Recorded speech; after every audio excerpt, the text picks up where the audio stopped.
परत एकदा आपण राजा अकबर आणि बिरबलावर ही एक कथा आहे, कारण की अकबर बिरबलाच्या अनेक कथा आहेत, त्यातली एक कथा.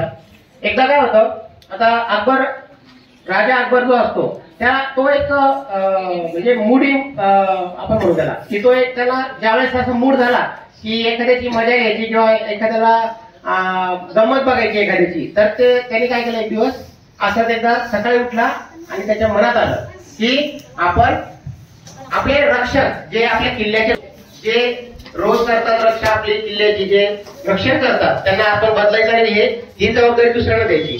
तर त्यांनी काय केलं, एक फतवा काढला किंवा एक आपण म्हणतो ना शासन आदेश काढला आणि त्याच्यावर सर्व व्यापाऱ्यांना सांगितलं की व्यापारी लोकांनी उद्यापासून आपल्या किल्ल्याचं रक्षण करायचं, आपल्या सीमेचं रक्षण करायचं, यात कोणतीही सबब सांगायची नाही. आता तो राजा आहे, राजाचा आदेश सगळ्या लोकांना पोहोचवला आणि त्या व्यापाऱ्यांना कळाला, जे मीठ विक्रेते तेल विक्रेते वगैरे होते त्यांना कळालं की अरे आपल्याला येतच नाही रक्षण करणं, आपण काय करणार, आपण तर नेहमीच व्यापार करतो, मग आता रक्षण कसं करायचं.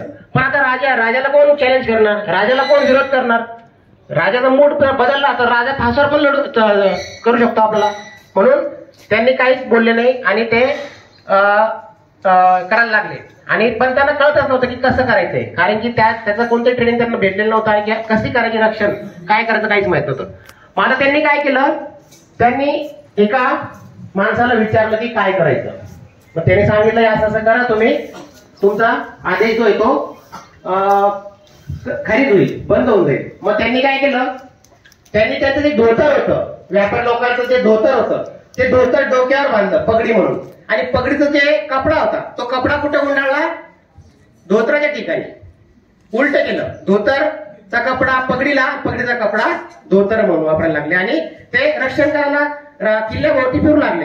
आता राजा फेरफटका मारला आला आणि त्याने बघितलं अरे हे कोण लोक आहे, अरे हे अशी विचित्र कोण ड्रेस घातलेले आहे. त्यांनी बघितलं इकडे कोण आहे तू, आम्ही रक्षक आहे किल्ल्याचे, असे कसे रक्षक, असे कसे कपडे घातले.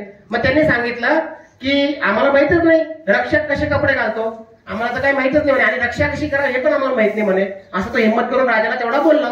मग राजाला त्याची चूक कळाली आणि राजा म्हणे की नाही नाही तुम्ही व्यापार लोक आहेत का, म्हणे हो हो, नाही तुम्ही उद्यापासून तुमचा व्यापार करा, तुम्ही काही रक्षा करू नका, अशाने माझ्या राज्याची रक्षा होणार नाही, रक्षण होणार नाही. आणि त्याने त्यांना परत पाठवून दिलं. मी सगळे आनंदाने आपापल्या घरी चालले गेले. 2-3 दिवस त्यांनी केली रक्षण आणि आपापल्या घरी सुटका निश्वास सोडला आणि घरी चालले गेले. पण राजाने त्या व्यापाऱ्यांना बोलवलं आणि सांगा म्हणे मला की तुम्हाला ही आयडिया कोणी दिली म्हणे, नाही तर बघा म्हणे मी तुम्हाला शिक्षा देईल म्हणे. मग ते आता त्यांना पण पेचात पडले, आपण जर बिरबलाचं नाव सांगितलं तर बिरबलाला काही शिक्षा करायचे राजा. मग त्यांनी बिरबलाकडे सहज बघितलं तर बिरबल म्हणे सांगा म्हणे. मग त्यांनी सांगितलं की आम्हाला बिरबल साहेबांनीच ही आयडिया दिली म्हणे. तर मग अशा पद्धतीनं राजाला लगेच हसू आलं आणि राजा म्हणाला की मला माहिती आहे या राज्यामध्ये एकमेव माणूस आहे बुद्धिमान, तो बिरबलच आहे आणि ही अशी आयडिया तुम्हाला बिरबलच देऊ शकतो, पण फक्त मला तुमच्या तोंडून ते ऐकायचं होतं. म्हणजे बघा आपल्याला त्यांना नुकसानही झालं नाही, त्यांना शिक्षाही झाली नाही आणि त्यांच्यावरची जी विनाकारण टाकलेली जबाबदारी होती ती पण बंद झाली किंवा ती संपवण्यात आली. अशा पद्धतीने बिरबलाने बुद्धिचातुर्याने काय केलं, त्यांच्यावरचं जे संकट होतं ते समाप्त केलं. ठीक आहे.